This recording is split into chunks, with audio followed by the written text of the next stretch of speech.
clean here. We're gonna steam clean a car seat today. A lot of spills with having 4 kids in a family. Everyday life in a vehicle.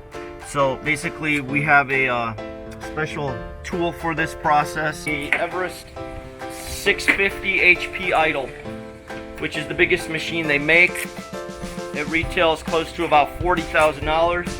Well, it's just got the most suction possible. I think it's got like 21 GL for draw, and then it's got about 3,500 PSI for pressure washing and 330 degrees of heat. Stained pretty bad. We got a special tool for it where it doesn't wet the cushion, causing wicking after the cleaning. So we have a pressureless Hydromaster that we can use as an upholstery tool. We should take these stains right out and give your car revitalization.